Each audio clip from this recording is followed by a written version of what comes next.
तो जैसा कि एक भाई ने हमें कमेंट करके बोला था, भाई चैप्टर 2 कब आ रहा है? तो भाई इंतजार खत्म, क्योंकि आज मैं आपके लिए लेकर आ चुका हूँ इस मानवा का चैप्टर 2। और यकीन मानो, ये पहले से भी ज्यादा खतरनाक होने वाला है। लेकिन अगर आपने अभी तक चैप्टर 1 नहीं देखा है तो मैं आपको स्ट्रांगली रिकमेंड करूंगा कि पहले वो देख लो, क्योंकि बिना उसके आपको इस स्टोरी का असली मजा नहीं आएगा। उसका लिंक मैंने डिस्क्रिप्शन में डाल दिया है, जाकर जरूर चेक करना। अब बिना टाइम वेस्ट किए सीधे कहानी पर आते हैं। तो जैसा कि आपने पिछले एपिसोड में देखा था, हमारा किन ध्यान उस मिस्टीरियस बटन को पागलों की तरह दबाने ही वाला था। और सच बताऊं, अगर वो बटन दब जाता तो शायद सब कुछ वहीं खत्म हो जाता। लेकिन यहीं से कहानी लेती है एक ऐसा ट्विस्ट जिसकी आपने बिल्कुल भी उम्मीद नहीं की होगी, क्योंकि अब हालात सिर्फ अजीब नहीं बल्कि खतरनाक होने वाले हैं। सच में ये सब काफी ज्यादा इंटरेस्टिंग होता जा रहा था। अचानक उसकी फिगर हल्की सी फ्लिकर हुई और अगले ही पल वो गायब हो गया। मैं तुम्हें भी इस गेम में शामिल होने का मौका देता हूँ, उसकी आवाज गूंज उठी। अब मैं तुम्हें उन लोगों से कनेक्ट करूंगा जो हीरो का इंतजार कर रहे हैं। स्टारडस्ट का चेहरा कंफ्यूजन और सतर्कता से भर गया। क्या? डिन ने बिना रुके अपनी एक्टिंग जारी रखी। अगर तुम उन्हें मनाने में कामयाब हो जाती हो और 30 मिनट तक कोई भी बटन नहीं दबाता। वो आराम से पैर पर पैर चढ़ाकर बैठ गया और चेहरे पर एक हल्की सी चालाक मुस्कान आ गई। तो बॉम्ब नहीं फटेगा, जाहिर सी बात थी।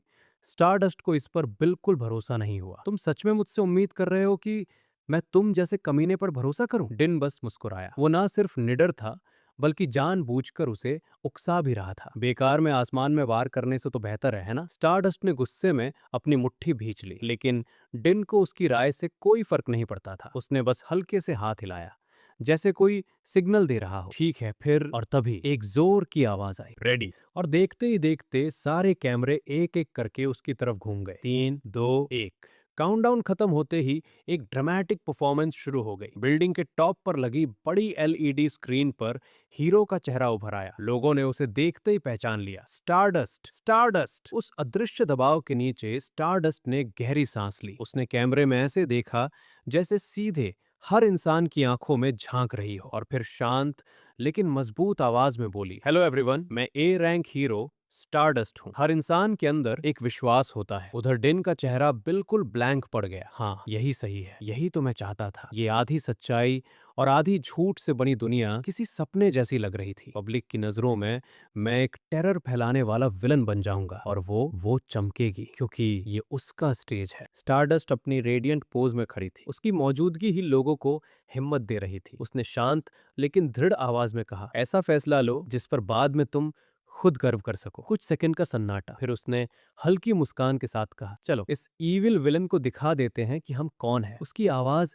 जैसे हर दिल में गर्माहट बनकर फैल गई। हम कमजोर नहीं हैं, हम बहुत स्ट्रांग हैं। लोगों की कांपती आंखें धीरे धीरे स्थिर होने लगी। हमारा विश्वास नहीं डगमगाता और हम बुराई के सामने कभी नहीं झुकेंगे। एक पल रुककर उसने कहा, thank you all of you. उधर डिन रहस्यमयी मुस्कान के साथ सब देख रहा था। स्क्रीन पर काउंटडाउन 5 पर आ चुका था। बिल्डिंग में फंसे लोग एक दूसरे को कसकर पकड़ चुके थे। कुछ प्रार्थना कर रहे थे, कुछ बस आंखें बंद करके खड़े थे। स्टारडस्ट का चेहरा भी अब चिंता से भरा हुआ था। उसकी नजरें बस स्क्रीन पर टिकी थी। 3, 2, 1। जैसे ही काउंटडाउन खत्म हुआ, सबने अपनी आंखें कसकर बंद कर ली। हर कोई टेंशन में था, नहीं पता सजा मिलेगी या विलन सच बोल रहा था। और तभी डिन अचानक स्टेज पर वापस आ गया। सारे कैमरे उसकी तरफ घूम गए। वो जोर से चिल्लाया, नहीं, ये नहीं हो सकता। कैमरा उसके चेहरे पर जूम हुआ। कंफ्यूजन, गुस्सा और दर्द सब एक साथ। सेल्फिश लोग ऐसे खुद को मरने नहीं देंगे। वो पागलों की तरह सिर पकड़कर बोलने लगा, इम्पॉसिबल।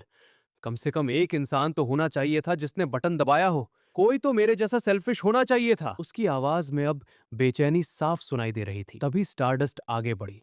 उसकी आवाज शांत लेकिन मजबूत थी। लोग उतने सेल्फिश नहीं होते जितना तुम सोचते हो। उसकी इमेज मानो चमक उठी, पूरी रेडियंट ग्लोरी के साथ। कोई भी पूरी तरह सेल्फलेस नहीं होता, लेकिन मैं लोगों की अच्छाई पर भरोसा करती हूँ। डिन कुछ सेकंड के लिए चुप हो गया, फिर मन ही मन बोला, ये सब तुम्हारी वजह से है स्टारडस्ट। तुमने इन्हें एक कर दिया। अचानक उसके चेहरे पर फिर से मुस्कान आ गई। इंटरेस्टिंग। स्टारडस्ट कुछ कहती उससे पहले ही डिन ने हल्के से सिर झुकाया। अगला गेम और भी पक्का होगा। जाते जाते उसने आखिरी बार उसकी आंखों में देखा। स्काई ब्लू आंखें, पूरी डिटर्मिनेशन से भरी हुई। वो हल्का सा मुस्कुराया, अब मजा आएगा। और अगले ही पल गायब। लेकिन जाते जाते एक कॉन्फिडेंट वाक्य छोड़ गया, मैं जीतूंगा। और जैसे ही वो गया, पूरा माहौल बदल गया। लोग खुशी से झूम उठे, कोई रो रहा था, कोई हंस रहा था, सब एक दूसरे को गले लगा रहे थे। हर तरफ बस एक ही आवाज गूंज रही थी, स्टारडस्ट, स्टारडस्ट। लेकिन इस सब के बीच भी स्टारडस्ट हवा में शांत खड़ी थी, जैसे अभी भी कुछ सोच रही हो। उधर डिन, वो जल्दी से दूसरी जगह टेलीपोर्ट हुआ। जैसे ही जमीन पर लैंड किया, सीधा गिर पड़ा। वो दर्द से करा उठा और जमीन पर लेटकर हाफ में लगा। ओह डियर, मैं तो गया। उसकी हालत खराब हो चुकी थी। असल में ये उसकी टेलीपोर्टेशन एबिलिटी का साइड इफेक्ट था। जितना ज्यादा डिस्टेंस उतना ज्यादा डैमेज, और बॉडी जितनी भारी उतना ज्यादा दर्द। वो धीरे धीरे घुटनों के बल रेंगने लगा। लगता है कई दिनों तक वो बिस्तर से उठ ही नहीं पाएगा, एक लड़की घबरा कर चिल्लाई। मैंने कहा था ना, वो टोपी मत पहनना। सफेद बालों वाली लड़की उसे तिरस्कार भरी नजरों से देख रही थी, जैसे उसे उसकी हालत से कोई फर्क ही नहीं पड़ता। यून प्लीज, डिन ने धीरे से विनती की। उसकी आवाज कमजोर थी। मैं सच में मरने वाला हूँ, बस एक गिलास पानी दे दो। लड़की ने शक भरी नजर से उसे देखा और बिना कुछ बोले मुड़कर चली गई। खुद पी लो। और बेचारा वहीं ठंड में जमता हुआ रह गया। उसी समय बड़ी एलईडी स्क्रीन पर ब्रेकिंग न्यूज चल रही थी। टेररिस्ट अटैक में कैजुअल्टीज की संख्या 0। आसमान में मंडराती हुई स्टार डस्ट ने यह देखा और गुस्से में उसके दांत भींच गए। लोगों के दिलों के साथ खेलता है, उसने धीरे से कहा। उसकी आंखों में आग थी। अगली बार मैं तुम्हें जरूर पकड़ूंगी। उसका नाम ईगोस्टिक। वो इसे कभी नहीं भूलेगी जब तक उसे पकड़ ना ले। अगली सुबह कोरियन हीरो एसोसिएशन, जहां देश के सारे सुपर पावर्ड इंडिविजुअल्स मौजूद रहते हैं, बड़ी स्क्रीन पर न्यूज हेडलाइंस लगातार फ्लैश हो रही थी। रेडियो वेव किडनैपर, पूरे देश ने देखा। आखिर कौन है हीरो स्टारडस्ट? एक ए लेवल विलन। ईगोस्टिक कौन है? टेरर अटैक में कोई कैजुअल्टी नहीं। क्या ये सच है? पूरा देश इस रहस्यमयी घटना से हिल चुका था। मीटिंग शुरू हुई।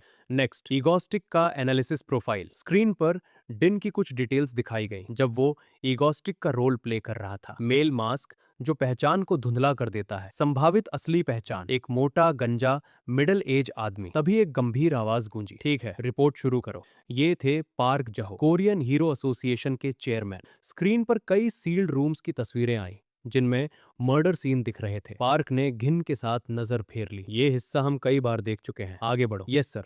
होस्ट ने प्रेजेंटेशन जारी रखी। अब हम कल के इंसिडेंट को डिटेल में समझते हैं। ऐसा लगता है कि हमलावर ने टेलीपोर्टेशन एबिलिटी का इस्तेमाल किया और पहले से ही बिल्डिंग के बाहर बम प्लांट कर दिए। जब बम को डिआर्म किया गया तो पता चला वो एक हाई पावर्ड होममेड बम था। उसकी एक्सप्लोसिव पावर इतनी थी कि पूरा ऑब्जर्वेशन टावर उड़ सकता था। कमरे में सन्नाटा छा गया। यानी ये एक हाई परफॉर्मेंस आईईडी था और हमारी जांच के अनुसार इसे उसी ने खुद बनाया है। पार्क ने अपने चमकते हुए सिर को हल्का सा रगड़ा। चिंता साफ दिखाई दे रही थी। और स्टार किडनैपिंग? अभी तक कोई ठोस सुराग नहीं मिला। सेक्रेटरी ने थोड़ी ऑकवर्ड आवाज में जवाब दिया। जी हाँ, उसने एडवांस सिक्योरिटी सिस्टम को बाईपास करके ब्रॉडकास्ट कैसे किया, ये अभी भी एक मिस्ट्री है। वो थोड़ी देर रुका, फिर बोला, हमारे पास कुछ स्पेसिफिक एनालिसिस हैं, लेकिन आज तक कोई वेव रिलेटेड एबिलिटी वाला सामने नहीं आया है। इसलिए हाई प्रोबेबिलिटी यही है कि उसके पीछे कोई एक्सट्रीमली स्किल्ड अटैक असिस्टेंट है। अब उसका एक्सप्रेशन पूरी तरह सीरियस हो चुका था। और एक बात मैं और ऐड करना चाहता हूँ, कमरे में सन्नाटा छा गया। वो स्टारडस्ट को लेकर बहुत ज्यादा ऑब्सेस लगता है। इतना सुनते ही सबकी नजरें तुरंत उस ब्लॉन्ड बालों वाली लड़की पर टिक गई। इन स्कैटर्ड क्लूज से हम कंफर्म कर सकते हैं कि उसने क्राइम सीन पर एक मैसेज छोड़ा था जो सिर्फ स्टारडस्ट के लिए था। और इस केस में यह भी कंफर्म हुआ है कि उसने विलन के वर्ड्स के जरिए सीधे उसे मेंशन किया। सोल के in charge, A rank hero stardust. ये सुनकर पार्क ने सीधे स्टारडस्ट की तरफ देखा और पूछा, उससे फेस टू फेस मिलकर कैसा लगा? स्टारडस्ट बिना घबराए बिल्कुल शांत अंदाज में खड़ी हुई और बोली, वो एक साइकोलॉजिकल डिसऑर्डर वाला इंसान लगता है जिसे लोगों के दिलों के साथ खेलना पसंद है। उसकी आंखें हल्की सी सख्त हो गई। और सिर्फ इतना ही नहीं, उसके पास large scale terrorist attacks organise करने की भी कैपेबिलिटी है। एक सेकंड का पॉज। वो सच में बहुत खतरनाक विलन है। Scene cut. 2 दिन बाद दिन अपने कमरे में बिस्तर पर पड़ा हुआ था, दर्द से कराहते हुए। ओ माय गॉड, ये तो जानलेवा है। टेलीपोर्टेशन का साइड इफेक्ट उसे अंदर तक तोड़ रहा था। किसी तरह हिम्मत जुटाकर वो उठा और लड़खड़ाते हुए किचन की तरफ बढ़ा। कुछ तो खा पी लो। जैसे ही उसने ऑरेंज जूस की बोतल उठाकर गटकनी शुरू की, अचानक एक आवाज गूंजी। ये फिर से शुरू हो गया। दिन बुरी तरह चौंक गया। मुंह का जूस फव्वारे की तरह बाहर निकल गया। वो घबरा कर बोला, नहीं सीओ, ऐसा नहीं है, मैं वैसा नहीं हूं। अब सुनो, ये सीओ है कौन? दिन ने इंट्रोड्यूस किया। ये है हंस सीओ, एक लड़की जिसके पास सुपर इंटेलिजेंट एबिलिटीज हैं। शुरू में तो मुझे भी अजीब लगता था जब ये मुझे भैया बुलाती थी। वो हल्का सा हंसा, बिल्कुल ओरिजिनल स्टोरी की तरह। ओरिजिनल स्टोरी के हिसाब से ये बड़ी होकर एक एस क्लास विलन बनती, एक जीनियस हैकर। थोड़ा रुककर उसने मुस्कुराते हुए कहा, लेकिन अब कहानी बदल चुकी है, अब ये मेरी साइड में है। उधर लड़की गुस्से में फट पड़ी, ये मेरा घर है, ऐसा बिहेव मत करो जैसे ये सब तुम्हारा हो। क्योंकि सच्चाई ये थी, वो दोनों हंसियों के अंडरग्राउंड बेस में थे। दिन ने हल्की सी कैजुअल स्माइल दी, वैसे भी मैं ही हूं जो तुम्हारे सारे लिविंग एक्सपेंसेस उठा रहा हूं। हंसियों ने तुरंत उसकी बात काट दी, बस करो और चुपचाप वो जूस पियो, समझे। दिन उसकी इस बेपरवाह धमकी पर हल्का सा मुस्कुराया और प्यार से उसके सिर पर हाथ फेर दिया। ठीक है, समझ गया। लेकिन ये छोटा सा वार्म मोमेंट ज्यादा देर तक टिक नहीं पाया। लड़की अचानक शर्मा गई और उसने झटके से उसे और पानी की बोतल को दूर धक्का दे दिया। अरे कुछ गड़बड़ हो रहा है, जल्दी आओ। वो तेजी से मॉडर्न इलेक्ट्रॉनिक्स रूम की तरफ भागी, दरवाजा खोला और तुरंत अंदर चली गई। हसीओ अब अपनी एडवांस कंट्रोल स्क्रीन के सामने बैठी थी। याद है मैंने तुम्हें एक लड़की ली सुबिन के बारे में बताया था, वो हमारी असिस्टेंट बनने की कैंडिडेट है। दिन ने बिना ज्यादा सोचे जवाब दिया, हाँ वही लड़की जो डीप वेब पर काम करती है। लगता है वो मेरी फैन है। हसीओ ने कीबोर्ड पर कुछ तेजी से टाइप किया और स्क्रीन की तरफ इशारा किया, देखो वो यही है। तभी अनाउंसर की आवाज गूंजी, इगोस्टिक को फॉलो करने वाले फेनेटिक्स ने एनजॉन के हार्ट में एक हॉस्टेज टेररिज्म इंसिडेंट शुरू कर दिया है। उन्होंने बिल्डिंग में कई बम प्लांट किए हैं। दिन स्क्रीन के पास आकर रुक गया, उसकी आवाज धीमी हो गई। ये क्या बकवास है, ये लोग पागल हो गए हैं क्या। उसकी नजरें सख्त हो गईं। क्या वो लड़की भी अंदर फंसी हुई है। उसने स्क्रीन पर दिख रहे कांपते हुए गनमैन को घूरा, लेकिन नहीं, वो कोई और थी, एक मास्क पहने लड़की। अनाउंसर ने आगे बताया, फेनेटिक्स ने साफ कह दिया है, नो नेगोशिएशंस, उन्हें सिर्फ टेरर और मौत चाहिए। पुलिस ने कंफर्म किया है कि अब तक कम से कम 3 लोग मारे जा चुके हैं और लगभग 300 लोग अभी भी बिल्डिंग के अंदर फंसे हुए हैं। कमरे में सन्नाटा छा गया। दिन की आवाज अब पूरी तरह ठंडी हो चुकी थी। हसीओ, हमारा प्रिंसिपल क्या है। लड़की को अपने भाई की सख्त हिदायतें याद आ गईं। सिविलियंस को कभी नुकसान नहीं पहुंचाना। दिन की आंखों में अब खतरा साफ दिख रहा था। तो फिर हमें इन्हें खत्म करना होगा। मेरी मदद करो हसीओ। हसीओ ने बिना कुछ कहे सिर हिला दिया, लेकिन उसके दिमाग में अभी भी दूसरा सवाल घूम रहा था, उस दूसरे इंसान को कैसे हैंडल करें। उधर हॉस्टेज साइट पर जलती हुई बिल्डिंग के सामने स्टार डस्ट खड़ी थी। वो काफी देर तक चुप रही, होठ भींचे हुए। फिर उसने रेडियो उठाया, मैं अंदर घुसने की परमिशन रिक्वेस्ट करती हूँ। दूसरी तरफ से तुरंत जवाब आया, नेगेटिव, ऑर्डर्स का इंतजार करो। जब पुलिस अपनी नेगोशिएशन पूरी कर लेगी तभी ब्रीच की परमिशन मिलेगी, और अगर जरूरत पड़ी तो एलिमिनेशन ऑर्डर भी। ये सुनकर स्टार डस्ट के दिल में दिन के लिए नफरत और गहरी हो गई। सब कुछ उसी कमीने की वजह से हो रहा है। पहले के टेररिस्ट हमले ज्यादातर सुपर पावर्ड विलन करते थे, लेकिन इस बार इसने खेल ही बदल दिया था। सुपर पावर्स नहीं, बल्कि बम, किडनैपिंग और डर, हीरोज को दबाव में लाने के लिए। उसकी बनाई हुई इमेज अब आम लोगों को भी इंस्पायर कर रही थी, और नतीजा कॉपी कैट क्राइम्स हर तरफ। स्टार डस्ट गुस्से से उबल रही थी। तभी वॉकी टॉकी पर अचानक आवाज आई, स्टार्स, इगोस्टिक सीन पर आ गया है और वो बिल्डिंग के अंदर का सब कुछ यूट्यूब पर लाइव स्ट्रीम कर रहा है, तुरंत चेक करो। स्टार डस्ट चौंक गई। क्या? उसने तुरंत अपना फोन निकाला और सच में स्क्रीन पर वही नया विलन था जो हमेशा दूसरों की मौत का मजाक उड़ाता था। अब सब कुछ लाइव था। व्यूअर्स तेजी से बढ़ रहे थे। स्टार डस्ट की आंखें फैल गईं। ये आखिर चल क्या रहा है? तो चलिए अब इस वीडियो को यहीं खत्म करते हैं। उम्मीद करता हूं कि आपको ये वीडियो सच में पसंद आई होगी। और हाँ, एक बार फिर याद दिला दूं, अगर आप इस चैनल पर नए हैं तो जल्दी से चैनल को सब्सक्राइब कर लीजिए। साथ ही वीडियो को लाइक करें और बेल आइकन ज़रूर दबाएं, ताकि आगे आने वाली हर वीडियो की नोटिफिकेशन आपको सबसे पहले मिले। तो फिलहाल के लिए इतना ही। मिलते हैं अगली वीडियो में। सायोनारा।